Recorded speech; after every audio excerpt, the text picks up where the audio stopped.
함께 하시. 하이델베르크 요리문답 25주 질문 65에서 68 믿음과 성례에 대해서 우리 함께 나눠보도록 하겠습니다. 자, 지난주 요가라면은 인간의 그 어떤 행위로도 하나님 앞에서 의롭게 되는 것에 대한 공로가 될 수 없다는 것입니다. 그러니까 우리가 계속해서 생명으로 사는 것에 대한 것을 인식하지 못하면은 우린 계속해서 우리의 행위가 공로라는 것으로 착각을 하게 돼요. 그러니까 생명이라는 원리를 알게 되면 이게 내가 하는 게 아니다라는 결론이 나오는 거예요.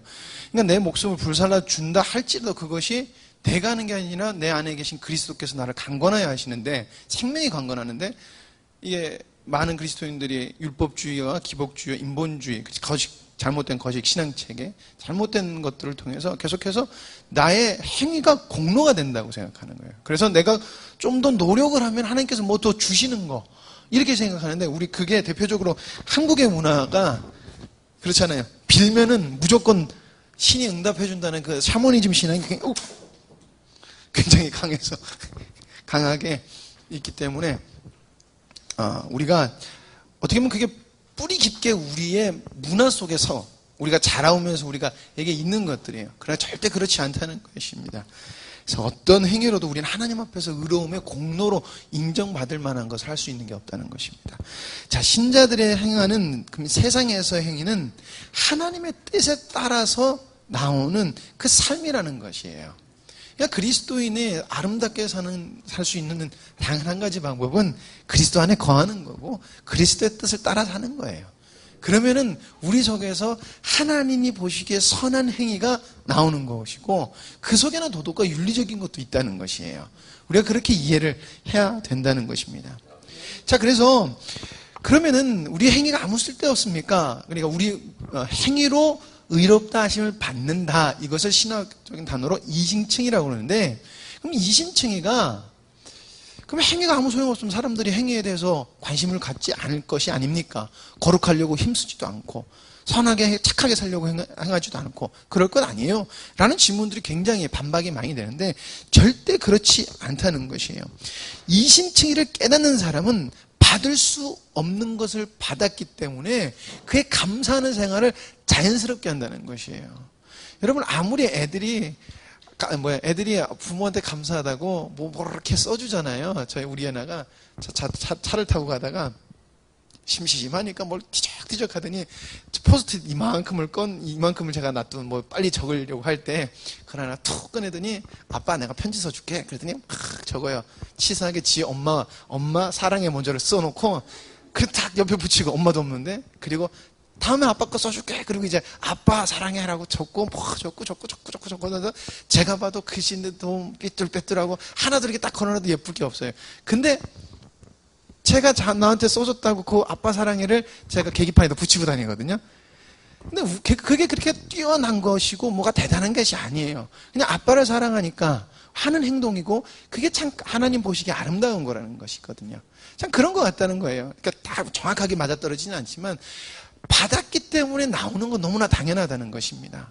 사랑하니까. 제가 맨날 제 구박한다고 생각을 해보세요. 아빠 사랑해 절대 안 할 거예요. 맨날 아빠 미워.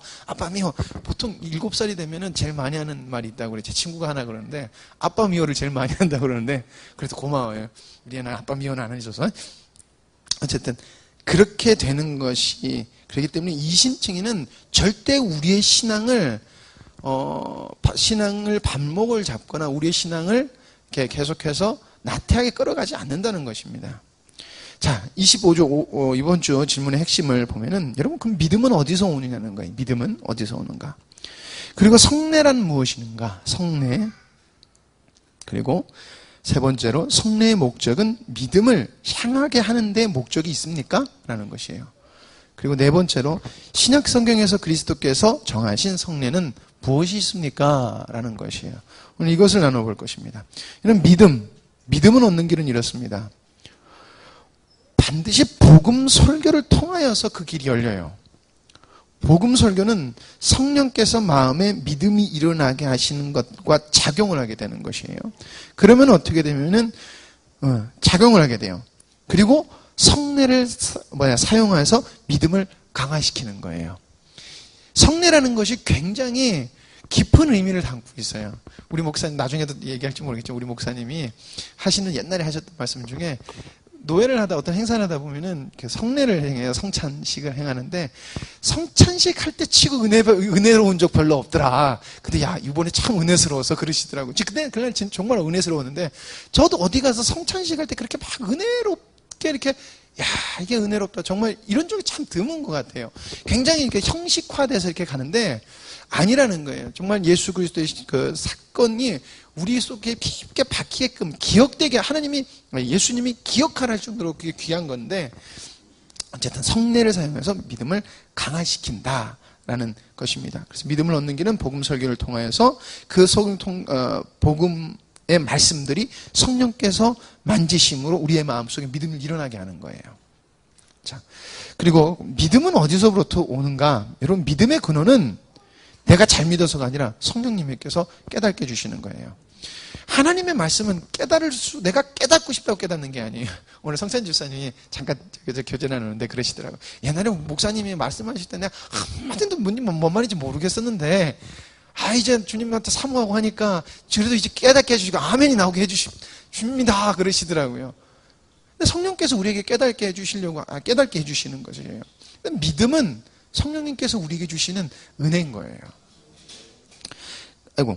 믿음의 근원, 믿음의 도구는 그럼 무엇이냐? 바로 말씀과 성례라는 거예요.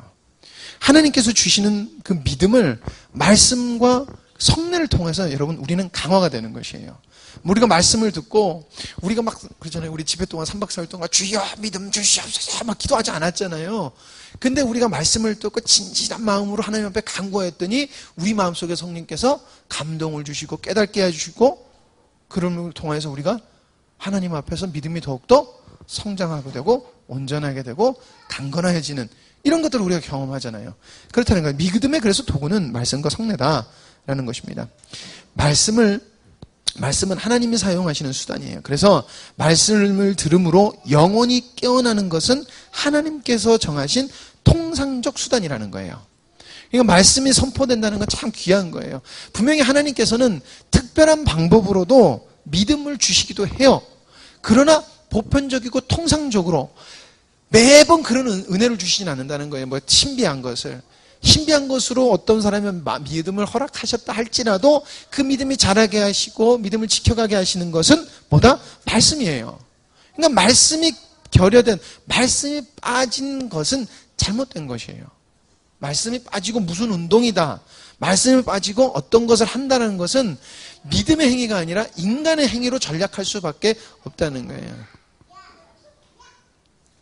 자, 그래서 고넬료가 하나님의 말씀을 사모했을 때 어떻게 해요? 이방인 고넬료인데도 베드로를 보내서 하나님께서 그 집에 가서 말씀을 선포하게 했고 그들의 믿음이 더욱더 간결해져서 계속해서 그 믿음이 넓어졌던 것을 볼 수 있다는 것이에요. 그래서 말씀은 하나님께서 사용하시는 통상적 수단. 얼마나 그래요? 베드로에게 야, 고넬료라는 사람이 있으니 가서 내 능력이 뭔지 한번 보여주고 와. 빠샤 한번 하고 와라. 그러실 수도 있잖아요. 죄송해요. 근데 제가 왜 그러냐면은 믿음 그러시면서 진짜 빠샤빠샤 하시는 분들이 많아요, 생각보다. 근데 그게 믿음이 아니라는 거예요. 그게 우리 믿음을 자라게 하는 것이 아니라 하나님이 말씀을 통해서 성경을 통해서 우리에게 주신 믿음의 도구는 말씀이라는 것이에요. 그래서 우리가 말씀을 사모해야 된다는 것입니다. 자, 하나님의 말씀은 하나님의 창조 의도를 담고 있어요. 반드시 중요한 거예요. 우리 계속 나누고 있지만 정말 중요한 거예요. 이걸 잡지 않으면은 하나님의 말씀이 부분적으로 보여요. 부분적으로 보이면 어떻게 하냐면 그 부분에 꽂혀요. 부분에 꽂혀요. 왜 그 민중신학이나 이렇게 운동권 하시는 분들이 왜 꽂히는 줄 아세요? 한 말씀이 어느 날 내 머릿속에 뇌리로 팍 꽂히는 거예요. 그러면은 그쪽으로 계속 파는 거예요. 그쪽 말씀으로만. 하나님의 의도로 파는 게 아니라 그쪽으로 말씀만 약간만 비슷해도 무조건 갖다 끌어쓰는 거예요. 네. 그리고 은사를 그러니까 약간 치우려면 그쪽으로 다 끌어쓰려고 그래요. 그러니까 창조 의도라는 걸 봐야지 하나님이 뭘 원하시는지를 성경을 볼 수 있는 거거든요. 그렇기 때문에 하나님 말씀은 창조 의도를 담고 있다는 것을 우리가 반드시 알아야 된다는 것입니다. 그리고 삼위일체 하나님에 관하여 기록한 것이에요. 그러니까 삼위일체 하나님이 어떻게 당신의 백성, 5절 말씀에 당신의 백성과 언약을 맺어서 하나님 당신의 뜻을 어떻게 이루어 가시는지 처음부터 끝까지 그거 적어놓은 것이에요. 성경은 그거 적은 것이에요. 우리에게 복 준다라는 것은 그렇잖아요. 주님 안에 거함으로 우리가 안식을 누리는 거예요. 그 안에는 세상적인 복도 있다는 거예요. 그러나 주님께서 궁극적으로 말하는 것은 그분의 안식, 그분의 풍성함에 거하게 하시는 게 하나님의 그 성경에 담고 있다는 거예요. 자, 세 번째로 우리의 구속과 영원한 구속에 관해서 기록하고 있다는 거예요. 네, 그러니까 어떻게 보면 이쪽으로 너무 치우쳐져 있는 게 한국교회의 대표적인 예라는 거예요. 구속에 꽂혀버리는 거예요. 그래서 모든 것을 구속으로 푸는 거예요. 그러니까 성경을 전체를 보는 게 아니라 성경에서 여기서, 그러니까 쉽게 말하면 창세기에서 구속 찾아내고, 출애굽기 그 시대에서 출애굽기에서 구속 찾아, 왕정 시대에서 구속 찾아내고, 그냥 다 구속 이렇게만 찾아만 내는 거예요. 그럼 결국엔 인본주의로 가게 돼요. 인간을 구원하러 예수님께서 오셨다. 이렇게 되는 거예요. 인본주의 신앙으로 어쨌든 가는 거예요. 하나님을 막 얘기를 하지만은. 자, 바로 이것들, 하나님의 창조의도와 삼위일체 하나님에 관하여 기록한 것과, 그리고 우리의 구속과 영원한 구속에 관하여를 기록하는 것이 성령께서 택한 자들에게 심령에 유효하게 해가지고 믿게 되는 거예요. 증거하시는 거예요. 우리 속에서. 여러분, 그게 믿어지는 게 여러분들이 믿고 싶어서 믿는 게 아니라 성령님이 여러분들 안에서 증거하신 거예요. 그래서 우리가 믿게 되는 것이에요. 이게 믿음이라는 것입니다. 그러므로 하나님의 말씀은 여러분, 인간은 그 백성된 사람은 사모해야 돼요. 그리고 연구해야 돼요. 예, 어떻게 보면 누구보다 말씀을 제일 잘하시는 분이 목사님인데, 목사님이 제일 연구 많이 하시잖아요. 예, 하나님의 말씀은 무한해요. 인간이 다 깨달을 수 없는 거예요. 그래서 알았다 할 수 없는 거거든요. 계속해서 파면. 그러니까 내가 이 정도면 다 깨달았다라고 얘기하면 하나님이 그 정도밖에 수준이 안 되는 분이라는 거예요. 어떻게 보면은. 그렇잖아요. 논리가 그렇잖아요. 내가 저 사람을 알아가는데 더 이상 알 거 없네. 그러면 저 사람 수준이 요만큼이라는 건데 우리가 그런 식으로 생활할 때가 되게 많잖아요. 아니라는 거예요. 하나님의 말씀은 그러잖아요. 밑줄 쳐놓은 그 다음 몇 년 뒤에 봤는데 더 은혜스럽고, 몇 년 뒤에 보니까 이게 완전히 새롭게 다가오고, 계속해서 더 깊은 은혜, 더 넓은 은혜, 놀라운 은혜가 발견되는 게 하나님의 말씀이잖아요. 우리가 죽어도 주님 앞에 갔을 때 온전히 깨달을 수 있는 것이라는 겁니다. 그래서 연구해야 된다는 것입니다. 그리고 적용해야 돼요. 안 된다란 말을 할 수가 없는 거예요. 안 되는 게 아니라 안 하는 게 맞는 거예요. 그러니까 안 된다라는 것은 생명으로 하지 않기 때문에 안 되는 거예요. 생명으로 하려고 하면 뭘 해야 되느냐? 나를 부인해야 되는, 나를 죽여야 되는 거예요. 근데 죽이기는 싫어요. 그래 놓고 하는 말은 안 된다는 거예요. 그러니까 안 된다가 아니라 안 하겠다는 거예요. 그러니까 적용을 해야 된다는 거예요. 적용한다는 건 내가 죽는다는 것을 말한다는 것입니다. 안 된다는 것은 없다. 그러니까 적용해야 된다. 그리고 날마다 생각하고 간직해야 된다는 것입니다. 그래서 우리가 계속해서 묵상하고 주님을 생각하고 주님의 구원하심과 그리고 우리에게 베풀어 주신 은혜를 계속 기억하면서 기도하면서 감사하면서 살아야 될 줄 믿습니다. 자, 성령의 사역. 자, 택한 자들에게 이루어지는 성령의 사역은 바로 영적인 이해력을 주시는 것이에요. 이젠 우리 교회 성도님들 중에는 그런 분들이 없겠지만 성령의 사역을 계속해서 은사 쪽으로만 하시는 게 아니에요. 은사 쪽으로 생각하면 안 돼요. 어떻게 보면 고린도 교회의 모습이 우리 지금 한국 교회의 그 모습하고 비슷할 것 같아요. 그러니까 각기 은사들이 내가 최고다라고 그래가지고 서로를 인정하지 않고 하나가 되지 않은 것. 근데 분명히 그때 바울이 이렇게 말하잖아요. 너희가 성령 안에서 하나라고 이야기하고 있잖아요. 성령이 하시는 일이 뭐냐? 바로 영적인 이해력을 주시는 거라는 거예요. 하나님의 창조 의도를 깨닫게 해주시는 거예요. 그러니까 너에게 그 큰 은사를 주신 이유가 뭐냐? 하나님의 창조 의도를 깨달아라. 그리고 그것을 계속해서 발전시켜서 하나님 말씀과 접목하고 너에게 주신 은혜를 교회를 세우고 하나님의 백성을 얻는, 하나님의 아들들을 얻는 일을 위해서 헌신하라는 건데 어떻게 해야 돼요? 저기는 은혜가 풍성한 교회다. 그래서 은사가 많다. 이런 게 하고 우리는 은사가 많은데 저 교회는 없더라. 이런 식으로 분열이 일어난다는 거예요. 성령에 대한 이해를 잘못하고 있다는 것입니다. 성령님은 영적인 이해를 주시는 분이에요.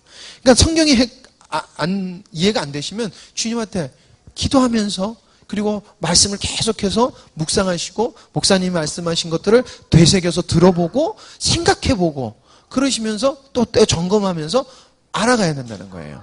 그러면 주님께서 깨닫게 해주신다는 거예요. 자, 그 첫 번째가 왜 불의한지를 깨닫게 해주시는 거예요. 우리가 왜 불의해서 하나님의 의를 이룰 수 없는지에 대해서 깨닫게 해주세요. 그리고 그리스도를 통한 구원의 방법을 말씀해 주시고 깨닫게 해주시고, 그리고 하나님의 영광에 대한 지식을 깨닫게 해주십니다. 그리고 진리에 대해서 확신하게 하십니다. 진리에 대한 이런 일들이 하나님께서 성령의 사역들을 얻고, 그리고 성령의 사역이 이루어진 사람에게는 어떤 일이냐면 세상적인 것을 추구하던 사람이 영적인 것을 추구하게 돼요. 왜? 영적인 것을 이해하게 되니까. 성령께서 영적인 것을 보게 하시니까 세상은 썩어져 갈 거구나 라는 것을 보게 된다는 거예요. 그러면서 어디로? 하나님께로 향하게 되더라 라는 것입니다. 자, 그리고 다음으로 성례를 통하여 그럼 하나님께서 어떻게 믿음을 강화해 나가시는가라는 거예요. 자, 성례라는 것은 성례를 통해서 우리는 하나님의 은혜를 보고 느끼는 거예요. 보고 느끼는 거예요. 그러니까 체험하는 거예요. 자, 성례는 예수 그리스도를 통하여 우리에게 주신 것을 보고 경험하는 것입니다. 자, 에티오피아의 내시가 하나님의 말씀을 읽고 있었어요. 근데 이해가 안 돼요. 그래서 누가 찾아왔죠? 갑자기 빌립이 찾아왔죠? 예, 빌립이 찾아가서 빌립이 저 뭐하나 그래서 당신 왜 그러세요? 그랬더니 내가 이 말씀을 읽고 있는데 이해가 안 돼요. 그래요? 그럼 내가 설명해 줄게요. 그래서 예수 그리스도를 통한 그 복음을 쫙 얘기해 줬더니 이 사람이 그러면 내가 세례받는 것이 무슨 꺼리낌이 있겠습니까? 그리고 이 사람이 바로 세례를 받는 일이 있어요. 사건이 있어요. 그리고 그가 믿음에 확신을 차서 가는 일이 있어요. 그러니까 그 세례를 통하여서 이 사람이 하나님을 경험하는 그 은혜를 누렸다는 것이에요. 그러니까 성례, 우리가 세례라는 것을 우리가 받잖아요. 이 세례라는 것이 예수 그리스도를 경험하는 사건이라는 거예요. 그러니까 굉장히 중요하고 굉장히 놀라운 것이라는 것입니다. 자, 성례란 무엇인가? 첫 번째, 그리스도께서 정하신 눈에 보이는 거룩한 표식이에요. 그러니까 여러분, 세례받은 사람이 함부로 살 수 없잖아요. 왜? 다 보는 앞에서 세례받았고 내가 세례받은 것을 경험했기 때문에 세례받은 사람이 그러면 돼. 그럼 많이 찔리잖아요. 예수님 믿는 사람이 그래도 돼. 그래도 돼. 찔리는데 세례받은 사람이 그래도 돼. 그러면 더 찔리잖아요. 약간 농담처럼 얘기했지만 그런 효과를 준다는 것이에요. 표식, 우리가 눈으로 볼 수 있는 표식이라는 것입니다. 자, 성례를 사용함으로써 우리는 복음의 약속을 조금 더 명확하게 이해하는 거예요. 성례가 행해지는 그 행위에는 그 담고 있는 내용이라는 게 있어요. 그 내용을 우리가 그러니까 성례를 통하면서 그것들을 이해하게 되는 것이라는 겁니다. 그리고 약속의 보증을 경험하는 것이에요. 나를 구원하셨구나. 나를 새롭게 새 생명을 주셨구나. 그리스도의 피로 우리를 위해서 희생하셨구나. 이렇게 된다는 것입니다. 그래서 그리스도를 통한 죄 용서와 영생, 그리스도로 인한 하늘에 신령한 것들, 이런 것들을 약속된 것들을 경험케 하시고 또 경험케 하신다는 것입니다. 자, 성례란 무엇인가? 두 번째, 눈에 보이는 표식을 통해서 눈에 보이지 않는 은혜를 나타내는 것이에요. 그래서 보이지 않는 천성의 은혜를 나타내고 확신시키는 것입니다. 성례라는 게 굉장히 여러분 정말 중요한 것이에요.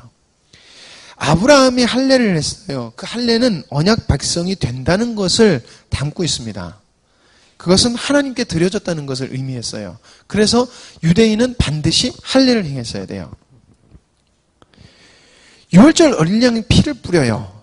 뭐예요? 심판을 내가 넘기겠다라는 유보를 이야기하고 있는 것입니다. 물로 정화, 세례라는 것. 예수님 오시기 전에도 세례가 있었어요. 세례라는 것은 뭘 말이에요? 정화라는 것을 해요. 새 생명으로 태어나는 것을 이야기하고 있습니다. 성찬은 무엇입니까? 찢기시고 피 흘리심을 기억하는 것이에요. 그 내용을 담고 있는다는 것이에요. 그러니까 보이지 않는 하나님의 은혜를 우리가 눈으로 보고 먹고 경험함으로써 확신을 받는 거예요. 성례라는 것이. 그래서 성례의 모든 것은 하나님의 약속과 은혜를 나타내는 것입니다. 성례의 목적은 그리스도의 희생을 기억하기 위함이에요. 그리스도께서 우리를 죄 용서를 하셨고 영원한 생명을 주셨어요. 그리고 예수 그리스도께서 그 영원한 생명을 주시기 위해서 희생하셨다는 거예요. 우리가 은혜를 받았다는 것이에요. 그 믿음의 확증, 보증의 기능이 있어요. 성례는. 그래서 복음의 약속들, 할례를 통하여서 설명을. 할례라는 것은 행위가 아니라 믿음이라고 계속 강조하는 게 뭐냐면은 너희들이 믿음으로 말미암아 결국엔 너희들이 구원을 받을 것이다라는 것을 계속해서 이야기하고 있는 거예요. 행위가 아니다. 지금 너희들이 이 행위라는 것이 행위가 아니라 행위로서 구원을 받는 것이 아니라 믿음으로 구원한다라고 계속해서 바울이 이 할례를 통해서 계속 이야기를 하고 있는 게 유대인의 사상에는 행위, 할례라는 이 성례가 반드시 있어야지 구원을 받는다고 계속 이해를 하는 거예요. 왜냐하면 그대 유대인의 전통 때문에. 그래서 사도 바울은 할례를 하나 안 하나 중요한 게 아니라 믿음으로 구원을 받는다라고 이야기를 했었습니다. 하신 것입니다. 자, 성례의 시행을 하는 데 있어서 반드시 말씀 사역자들에 의해서 시행해라라는 것이 교회 법이에요. 네.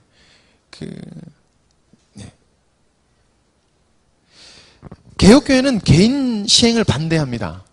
개인 시행을 반대해요. 그래서 개인적으로 그리스도의 피와 그러니까 성찬을 혼자 스스로 하는 것을 반대합니다. 왜냐하면 남용될 수 있기 때문에 그것을 반대해요. 그리고 나중에 또 더 얘기하겠지만 반대합니다. 두 번째, 개인적 세례는 금지예요. 성급하게 줄 수 있다는 것이에요. 그러니까 하나님께서 택하신 지도자, 영적 지도자를 통해서 검증받고 그리고 확증을 받은 다음에 해야 된다는 거예요. 근데 모든 사람이 다 세례를 줄 수 있는 권한이, 쉽게 말하면 권한이라고 해야 될까? 할 수 있다고 하면은 이 사람 저 사람 믿음을 확인되지도 않았는데 막 주게 된다는 거예요. 그러면 남용이 될 수 있다는 거예요. 그러면 세례의 참 의미가 희석되고 성찬의 의미가 희석이 돼버리는 거예요. 정말 중요한 것인데도 불구하고 그렇기 때문에 말씀 사역자들을 통해서 시행해야 된다라고 하는 것이죠. 자, 하나님의 말씀에 의해서 효과를 가진 성례 시행은 하나님의 말씀에 의해서 효과를 가져요. 그래서 성찬은 실제적 교통 혹은 상호 참여를 의미하기 때문에 그러기 때문에 공적으로 하라는 거예요. 개인적으로 하지 말고 공적으로 해야 되는 것은 실제적 교통. 이게 경만 진짜 그 속에서 하나님이 그러니까 하나님이 함께 하신다고 정말 믿고 하는 거라는 거예요. 그렇기 때문에 공적으로 하라고 하는 거예요. 그러니까 성찬에 대한 이 신학적인 논쟁이 되게 많았잖아요. 루터파나 가톨릭이나 개혁교회는 이 성찬에 대한 신학적 주장이 다르잖아요. 가톨릭은 아직도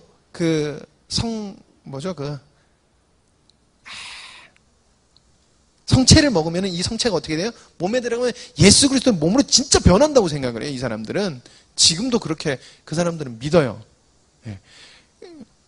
그러니까 이게 다른데, 우리는 그리스도의 희생을 기억하고 우리와 함께 하시는 그리스도를 믿는 마음으로 하는 거고. 예. 굉장히 중요한 것을 담고 있다는 것이에요. 그렇기 때문에 공적으로 함께 해야 되고 상호 참여를 통해서 함께 해야 된다는 것입니다. 자, 말씀과 성례의 목적. 말씀과 성례의 목적은 그리스도를 향하여 가게 하기 위함의 목적이 있어요. 다른 데 목적이 있지 않아요. 하나님의 믿는 백성이 하나님의 아들답게 살아가게 하는 거예요. 그리스도인답게 살아가게 하는데 그 목적이 있어요. 자, 믿음이라는 것은 예수님을 믿는다는 것이에요. 근데 사람들이 계속 세상을 얻는 것도 믿음이라고 생각을 해요. 그래서 뭐가 안 되면 기도해 주실 거야. 예, 하나님 우리가 간구하는 것도 때로는 그렇게 주시기도 하지만은 세상의 것을 얻는 것도 당연히 믿음. 그쵸? 믿음이긴 하지만 이게 믿음이라고 생각을 하는 거예요. 이것을 믿음이라고 생각하는 것이. 근데 믿음은 그리스도를 향하게 하는, 그러니까 말씀과 성례의 목적, 그리고 우리의 믿음은 하나님께 향하고 있는 거지, 절대 세상을 얻기 위한 것이 아니라는 것입니다. 자, 구원은 반드시 그리스도께 달려 있다라는 것이 믿음의 궁극적이라는 것이에요. 자, 근데 말씀과 성례는 바로 구원이 그리스도께 달려 있다라는 것을 계속해서 어떻게 하냐면은 확증을 시켜주는 거예요. 성례를 하고 세례는 한 번 받지만 성례를 통해서 우리는 계속 뭐예요? 구원이 나를 찢기시고 나를 위해서 피 흘리시고 그 희생으로 인해서 내가 자유를 얻었고 십자가에 달려 돌아가심으로 하는 예수님이 그리스도의 구원 사역 그 말씀을 봄으로 나를 구원하신 분이 그리스도시다 라는 것을 확증을 받는 거예요. 예. 자, 말씀과 성례. 구원을 발생시키는 것은 아니에요. 말씀은 구원을 발생시키는 건 아니에요. 자, 말씀과 성례는 왜 그리스도께서 희생하시는가에 초점이 있어요. 그래서 세상적인 위로를 주는 것이 아니라 세상 안에서 믿음을 자라게 하고 믿음을 강하게 하는 효과를 주는 것이에요. 자, 믿음이 없으면 성례는 여러분 무의미합니다. 믿음이 없이 성례를 받는 것은 아무리 그가 눈물을 흘렸다 할지라도 성례는 그 사람에게 무의미한 거예요. 자, 사도행전 8장에 나오는 시몬이라는 사람이 있어요. 이 시몬이라는 사람이 원래 뭐 하는 사람이에요? 마술사예요. 마술사라서 인기가 되게 많았어요. 근데 저기 보니까 자기보다 더 인기 많은 사람들이 있어서 전적으로 따라가요. 전적으로 그 사람들 배우다가 결국엔 베드로한테 세례 달라고, 나도 세례 받아서 당신들이 하는 거 나도 할 수 있도록 내가 세례를 살 수 있습니까? 라고 해가지고 베드로한테 저주를 받죠. 내가 봤을 땐 너는 마음에 악한 것으로 가득하고 탐심으로 가득하구나. 너 그 마음에서 벗어나지 못하면 너 저주 받는다. 쉽게 말해 이런 말을 들어요. 그랬더니 시몬이 그런 일이 없도록 해서 기도해 주세요. 그래서 말씀을 토대로 보면은 세례는 받은 것 같아요. 세례를 받은 거는 같아요. 근데 나중에 시몬이 교회의 대표적인 이단인 영지주의자의 창시자가 된다고 봐요. 영지주의자. 영적인 것은 거룩하다라고 해서 그러니까 영적인 육은 더럽다. 분명히 우리 앞에서 나눴죠. 우리의 몸과 그리스도는 영과 육을 다 사시고 우리의 몸과 영은 다 귀한 것이에요. 우리가 나중에 새 몸을 입지만은 우린 그래서 우리 몸을 함부로 하면 안 된다라고 우리가 배우잖아요. 근데 그것은 완전히 반박한 영적인, 왜 그러냐면은 철학에 물들어 있기 때문에 그랬을 것 같아요. 어쨌든 그 시몬은 믿음이 없는 상태에서 세례를 받으니까 그에게 세례가 유효한 게 된 게 아니라 무의미한 게 되더라는 것입니다. 자, 말씀과 성례의 내용은 무엇이 되느냐? 그리고 무엇이냐? 성부, 성자, 성령이 돼야 돼요. 그래서 유일한 구원의 근거인 그리스도라고 이야기를 하는데 저는 성부, 성자, 성령님이라고 봐야 된다고 저는 봐요. 이게 왜 저는 구원이라고 보기가 좀 그런 게 이렇게 되면 계속해서 구원 쪽으로만 가버려요. 예. 하나님의 창조 의도로 이렇게 가는 게 아니라 계속해서 또 임무, 구원 이렇게 가는 거거든요. 구원은 반드시 하나님의 창조 의도로 더 올라가야 되는데 그래서 같이 생각을 하시되 성부, 성자, 성령님이 그 내용이다라고 보시는 게 저는 맞을 것 같아요. 자, 그리스도의 희생을 통하여서 하나님의 창조 의도가 이루어진다는 것을 그 내용으로 담고 있다는 것입니다. 그리고 담아야 된다는 것이에요. 하나님의 언약이 그리스도를 통하여서 이루어진다라는 것이에요. 결국엔 예수 그리스도께서 십자가의 죽으심으로 말미암아 그리고 죽으시고 부활하심으로 말미암아 우리에게 새 생명을 주셔서 결국에 얻어지는 최종 목적은 우리의 구원이 아니라 하나님의 창조 의도가 완성이 되는 거예요. 예, 그렇기 때문에 제가 구원이신 근거이신 그리스도라고 보는 곳을 넘어서서 창조 의도가 이루어진다라는 것이 말씀과 성례의 내용까지 포함하고 있어야 된다는 거예요. 자, 말씀과 성례의 관계 분리해서 생각할 수 없습니다. 그리고 말씀과 성례는 통합적인 것이에요. 분리할 수 없어요. 말씀은 듣는 것, 믿음이 일어나게 하는 것이고요. 성례는 보는 것으로 믿음을 강화시켜요. 예. 그래서 결국 말씀과 성례는 성도의 믿음을 강화시킨다라는 것이죠. 성례의 종류, 신약, 새 언약 속에서는 세례와 성찬이 있습니다. 그래서 우리가 성례를 하는 것이 여러분 세례 그리고 성찬 이렇게 하고 있어요. 이것은 그리스도께서 정하신 거예요.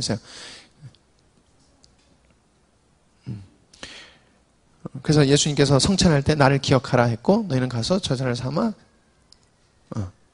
라고 해서 이제 세례를 주고 가르쳐 지키게 하라 이렇게 했기 때문에 성 두 개로 보고요. 구약에는 바로 할례가 있어요. 할례는 구별을 하고 정화를 의미해요. 그리고 두 번째 유월절이에요. 유월절은 구속. 그래서 임시적인 성격. 그래서 매년 시행을 했어야 되는 것이에요. 자, 옛 언약의 모형. 그러니까 옛 언약 할례와 유월절 이것이 신약의 성례로 적용이 된 것이에요. 그래서 세례와 성찬이 그것을 담고 있다는 것이에요. 할례를 통해서 그러니까 구별되고 정화됐다는 것을 의미하듯이 유월절 구속으로 말미암아 우리가 성찬 그리스도의 피와 살로 구속이 됐다. 이게 바뀐 것이에요. 그래서 홍해를 건넘, 구름기둥 만나와 바위에서 나온 물 이런 또 신약의 사건들이 성례로 적용됐다라는 것입니다. 세례와 성찬, 세례는 중생의 보증, 하나님의 언약 안에서 받아들여진 것이다라는 것이에요. 하나님의 언약에서 우리가 받아들여졌다는 것을 우리가 믿는 것입니다. 골로새서 2장 12절에서 13절 말씀에 너희가 세례로 그리스도와 함께 장사된 바 되고 또 죽은 자들 가운데서 그를 일으키신 하나님의 역사를 믿음으로 말미암아 그 안에서 함께 일으키심을 받았느니라. 또 너희의 범죄와 육체의 모할례로 죽었던 너희를 하나님이 그와 함께 살리시고 우리에게 모든 죄를 사하시고 이렇게 해서 우리가 하나님께 받아들여졌다는 것을 우리가 믿는 거예요. 그 내용으로 하고 있다는 것입니다. 자, 성찬은 믿음 안에서 언약의 연속되는 갱신 속에서 자라나는 표신이에요. 세례는 한 번 받지만 우리가 성찬을 계속 하는 것은 뭐냐면 우리가 계속해서 그것을 기억하면서 우리 믿음을 강화시키는 목적이 있다는 것이. 자, 고린도전서 5장 7절에 보면 너희는 누룩 없는 자인데 새 덩어리가 되기 위하여 묵은 누룩을 내어버리라. 우리의 유월절 양 곧 그리스도께서 희생이 되셨느니라. 그래서 그리스도의 희생을 기억한다라는 것이죠. 자, 잘못된 성례를 마지막으로 나눠보면요. 로마 카톨릭은 칠성례를 해요. 예, 영세라는 걸 해요. 영세라는 것은 유아세례하고 비슷한 건데 죄를 씻는다는 그 개념으로 이 사람들이 영세를 준다고 그래요. 그리고 성체성사라고 해서 예수님의 그 성체성사 그러니까 이게 성찬인데 성탄이라고 얘기를 해서 성찬 우리가 하는 거 성찬 예식하고 같은 거예요. 근데 매번 그리스도 몸이 제물로 바쳐진다라고 이렇게 받아들여요. 요번에 그 워마드라는 데서 성체를 그 불로 태웠다고 해서 난리가 났잖아요. 지금 그 카톨릭에서 혹시 아시는 분 그 성체 태웠다고 해가지고 막 난리 쳤던 이유가 왜 그러냐면은 그 사람들은 그거를 예수 그리스도 진짜 몸으로 생각하기 때문에 더 심하게 난리를 치는 거예요. 우린 뭐 그거 조금 태웠다고 해서 뭐 왜 그러나 이렇게 받아들이시는데 그 쉽게 말하면 카톨릭을 도발한 거예요. 그거는 카톨릭을 대놓고 도발한 거, 모욕한 거예요. 카톨릭한테는. 그러니까 카톨릭의 인식은 그렇다는 거예요. 성찬에 대한 인식이 그래요. 세 번째는 견진성사예요. 유아 때 받은 세례를 재확인하는 거예요. 우리는 그 기독교 입교하고 비슷한 거라고 그래요. 그래서 신자와 교회가 완벽하게 결합이 되는 거라고 합니다. 자, 고해성사 사제에게 죄를 고백하는 것이에요. 그래서 영화 같은 데 보면 많이 나오잖아요. 사무신부님, 제가 죄를 지었습니다. 그러면은, 정말 큰 죄를 지었군요. 주님께서 다 용서해 주십니다. 성부와 성자의 성령 이름 내가 내 죄를 사하노라. 그러면은 아주 깨끗한 마음으로 범죄자가 그냥 돌아가잖아요. 영화에서 그런 거 많이 나오잖아요. 왜 그 사람들이 그러냐면 사제를 그리스도의 대리자로 보는 거예요. 그래서 죄사함의 권세가 사제에게도 있다고 보는 것이에요. 이거 굉장히 잘못된 것이고, 그러니까 죄 용서의 그 원리를 이들이 모르기 때문에 그런 거예요. 자, 그리고 결혼성사. 카톨릭 신자는 좀 몰랐는데 사제 앞에서만 거행할 수 있다 그러네요. 그래서 사제 앞에서 결혼하고 또 하나 봐요. 사제 앞에서만 해야 되나 보더라고요. 이렇다고 그래요. 그리고 성품성사. 그리스도가 맡긴 권한을 수여하는 예식이에요. 그래서 이거는 교황, 추기경, 대주교, 주교, 사제, 서품 등의 예식을 줄 때 하는 이 성례예요. 야, 저 몰랐는데 신부님 되기가 정말 어렵더라고요. 신부님이 그 성품 그거 받는데 걸리는 시간이 7년 정도 걸리나? 그래도 야 진짜 되게 힘들다. 제가 그걸 얼떨결에 모르게 보는데 정말 힘들게 하더라고요. 정말 스트릭하게. 근데 어쨌든 그런 성품 성사를 이 사람들이 행해요. 그리고 마지막으로 종부성사라는 것을 해요. 이건 뭐냐면 임박한 죽음 앞에서 사제들이 죽을 자들의 영혼을 하나님께 이렇게 의탁하는 의식을 행하는 거예요. 이 때문에 여기에서 보면은 그리스도께서 하신 것이 아닌 역사적인 잘못된 생각들과 잘못된 신앙들로 인해서 스스로 교회의 종교적인 행위가 늘어난 것들이에요. 가만히 보면은. 그리고 이 사람들은 이것들을 그런 성례로 삼는다라는 것이에요. 근데 가만히 보면은 여러분들 우리가 생각보다 이런 생각들을 많이 가지고 있을 때가 있어요. 아닌가 하는데 저도 가만히 이걸 왜 굳이 넣냐면은 이거를 가만히 보다 보면 우리가 나도 모르게 공로에 대한 생각을 가지고 있으면 이 생각을 하게 되더라는 거예요. 우리 마음속에도 이 생각을 하고 있겠다는 생각이 있고 한 적도 있다라는 생각이 제가 많이 들더라고요. 그래서 이런 것들이 아닌 그리스도께서 우리에게 주신 성례는 세례와 성찬 이 두 가지다라는 것을 알아야 되고 이것도 여러분 믿음을 얻는 것이 아니라 우리 믿음을 강화시키는 거예요. 그렇게 알아야 돼. 이것을 함으로 이 사람들은 구원에 접목을 시키는데 그게 아니라는 것입니다. 자, 그래서 질문의 핵심을 보면은 결론을 내리면은 믿음은 복음을 통해서 성령께서 신자들에게 주시는 것이에요. 다른 길로 주시는 것은 없어요. 성령을 통해서 신자들에게 주시는 것입니다. 말씀을 통해서. 그리고 성례는 그리스도께서 정하신 눈에 보이는 표식이라는 것이에요. 그래서 우리가 성례를 행할 때는 우리가 받은 은혜를 몸으로, 눈으로 경험한다라는 것을 생각하면서 해야 될 것입니다. 그리고 세 번째는 성례는 신자의 믿음을 강화시킨다는 것이에요. 그러니까 우리가 냉랭한 어떻게 보면 성례를 하고 있다는 것은 그만큼 우리가 그리스도와 깊은 교제를 누리고 있다가 아무래도 많이 망각하고 살아간다라는 것을 반증하는 것 같아요. 자, 네 번째로 바로 세례와 성찬이 그리스도께서 지정하신 성례다. 다른 것을 우리에게 주신 것이 없다. 그러니까 다른 것들이 없다라는 것을 우리가 알면 되겠습니다. 기도하시겠습니다. 하나님 아버지 감사합니다. 저희들 믿음과 그리고 성례에 대해서 하나님 배웠습니다. 하나님 아버지 저희들에게 은혜를 베푸시고 또한 그것을 잊지 않도록 계속해서 성례라는 것을 제정하여 주셔서 저희들이 주님을 기억하고 그리고 또한 말씀을 들으면서 주님의 하나님의 은혜를 발견케 하시고 하나님의 놀라움을 발견케 해주시니 주님 감사합니다. 하나님 아버지 저희들이 삶을 살아갈 때 정말 주님 안에서 바른 믿음을 가지고 성령님의 성령님을 바르게 따라갈 수 있는 은혜를 허락하여 주시옵소서. 하나님 저희들이 성례를 행할 때 또한 정말 저희들의 마음에 감격이 있기를 원합니다. 하나님 그저 그렇게 하나님 행하는 것이 아니라 정말 주님께서 주신 그 의미를 저희들이 잘 누리며 하나님 시행할 수 있도록 주님 도와주시옵소서. 하나님 계속해서 주님께서 은혜 주시고 인도하여 주실 줄 믿습니다. 모든 것을 주님께 맡기며 예수님의 이름으로 기도드립니다. 아멘.